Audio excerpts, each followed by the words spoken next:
இயேசு கிறிஸ்துவில் பிரியமான சகோதர சகோதரிகளே, தவக்காலத்தின் புனிதமான 4ஆம் நாளில் அடியெடுத்து வைத்திருக்கிறோம்.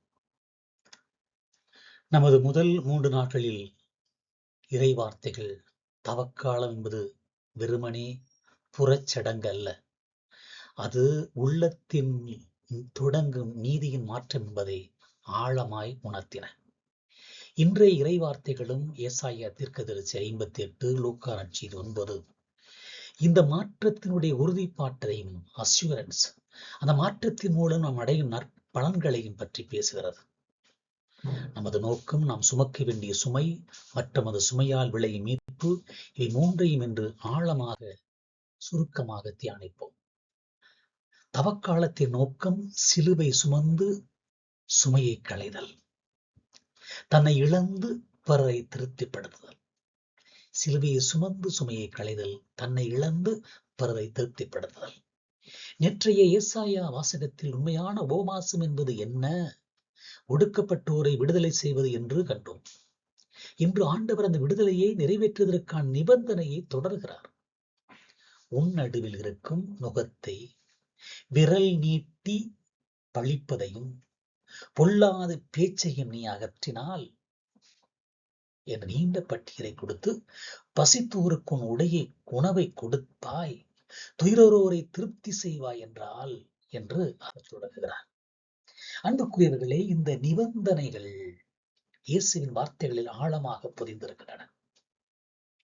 இயேசுவின் அழைப்பு, எவராவது என்னை பின் செல்ல விரும்பினால் அவர் தன்மையை மறுத்து தன் சிலுவையை நாள்தோறும் தூக்கி கொண்டு என்னை பின்பற்றட்டும் என்கிறார்.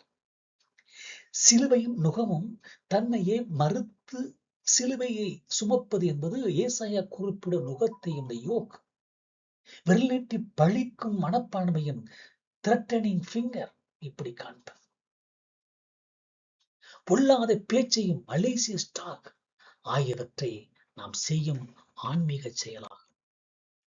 தவக்காலத்தின் நோக்கம் நம்முடைய சுயநல சிந்தனையின் பாரத்தை முதலிலே அகற்றிவிட்டு அந்த இடத்தில் பிறருடைய துயரற்ற உள்ளத்தை திருப்திப்படுத்துவதை மையமாக வைத்திருக்கிறது.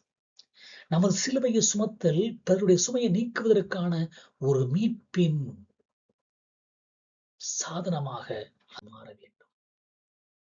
தவக்காலத்துடைய தன்மையும் அதுதான், தியாகமும் புதுப்பித்தலுமாக இருக்க வேண்டும்.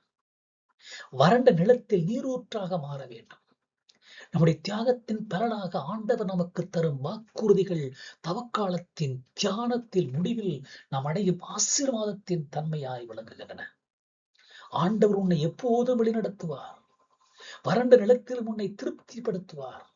உன் எலும்புகளை வலிமைப்படுத்துவார்.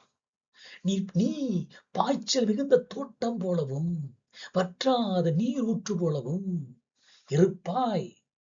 உன்னுடைய ஒரு பழங்கால இடிபாடுகளை கட்டுவார்கள் என்று வாக்குறுதி கொடுக்கிறார்.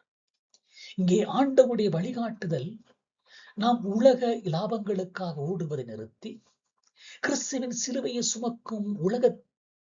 சுமக்கும் போது உலகத்தின் வழி அல்ல, கடவுளின் வழி நமக்கு தெளிவாக தெரியும். தன்னலம் மறுப்பதன் மூலம் நாம் இழப்பதாக நினைக்கும் எல்லாவற்றுக்கும் மேலாக கடவுள் நமக்கு திருப்தியையும் சாட்டிஸ்பாக்சன், உள்ளத்தின் வலிமையும் தருகிறார். இந்த தவக்காலம் நம்மை வறண்ட நிலமாக அல்ல, வற்றாத நீரோற்று போல் ஆக்கும். அதற்குத்தான் இந்த தவக்காலம். ரீபில்டிங், மீட்பு, நம்முடைய உண்மையான தியாகம் தனிப்பட்ட மனமாற்றத்தோடு முடிந்து விடாது. அது தனிப்பட்ட மனமாற்றத்தோடு முடியாமல் சமுதாயத்தின் ஈடுபாடுகளை கட்டி எழுப்பும் வல்லமை கொண்டது. இதுவே தவக்காலத்தின் இறுதி தன்மையாகவும் இருக்கிறது. இங்கு இறையியல் பொதுவாழ்வுடைய இணைப்பு, சிலுவையின் நிழலில் இடிபாடுகளை கட்டுதல், உடைக்கப்பட்டதை சிலுவை நிழலில் கட்ட வேண்டும். நஷ்டத்திலிருந்து லாபத்தை கண்டடைதல் சமூக பணியாக அமைய வேண்டும். லூக்கா நற்செய்தி இயேசு கேட்கும் கேள்வி நம்முடைய பொது வாழ்வின் மதிப்பை தீர்மானிக்கிறது. ஒருவன் உலகமெல்லாம் தனது சொந்தமாக்கி கொண்டாலும் தன் உயிரை இழந்தால் அவனுக்கு என்ன லாபம்? இதை கேட்டுத்தானே சவேரியாரே மாபெரும் புனிதராக மாறினார். உலக லாபம் versus சிலுவையின் லாபம் என்பதை நாம் அடிக்கடி சந்திக்கிறோம். சிலுவையை சுமப்பது என்பது உலக லாபங்களை, சுயநல வசதிகளை, பொல்லாத பேச்சால் வரும் அதிகார லாபங்களை இழப்பதாகும். ஆனால் ஏசாவின் கூற்றுப்படி இந்த இழப்பின் லூசிங் லைஃப் மூலம் நாம் சமுதாயத்தின் இடிபாடுகளை கட்டி எழுப்புவதனால், ரீபில்டிங் தி ஏன்ஷியன் ரூயின்ஸை கட்டி எழுப்புவதனால் கடவுளிடமிருந்து முடிவில்லாத லாபத்தை பெறுகிறோம். பழைய இடிபாடுகள் என்றால் என்ன? அவை சமுதாயத்தில் இருக்கும் நீதியற்ற பொருளாதார கட்டமைப்புகள், சுற்றுச்சூழல் சீர்கேடுகள், அரசியல் பாகுபாடுகள். இன்றைய நாளிலே நம்முடைய நோன்பு விரல் நீட்டி பழிக்கும் மனப்பான்மை நீக்கிவிட்டு ஒடுக்கப்பட்டோரினுடைய குரல் கொடுக்கும் நேர்மையான செயல்பாடாக மாற வேண்டும். தன்னலம் மறுக்கும் போது கிடைக்கும் ஆற்றல் இந்த சமுதாய ஈடுபாடுகளை சீரமைக்க செலவிடப்பட வேண்டும். இந்த தவக்காலத்தில் நாம் சுமக்கும் சிலுவை கிறிஸ்துவில் உள்ள உயிர்த்தெழுதின புதிய ஒளியை நாம் குடும்பங்களிலும் சமுதாயத்திலும் இருளில் கொண்டு வரும். உண்மையான உபவாசம் இங்கே விரல் நீட்டி பழிக்கும் மனப்பான்மை அல்ல, மாறாக நீதிக்காக போராடக்கூடிய மனப்பான்மை. இறுதியாக அன்பு சகோதர சகோதரிகளே, தவக்காலத்தின் பயணம் நம்முடைய தியாகங்கள் வீணல்ல என்பதை இன்று உறுதிப்படுத்துகிறது. ஆண்டவரில் மகிழ்ச்சி காணுதல். நீ ஓய்வு நாளில் உன் இஷ்டத்தின்படி நடவாமல் ஆண்டவருடைய தூய்மையான நாள் என்று அதற்கு மகிமை கொடுத்து அதில் உன் சொந்த வழிகளை நாடாமலும் உன் விருப்பப்படி செய்யாமலும் உன் சொந்த பேச்சை பேசாமலும் இருப்பாயானால் அப்பொழுது நீ ஆண்டவரில் மகிழ்ச்சியாயிருப்பாய் என்று உறுதிபட கூறுகிறார்.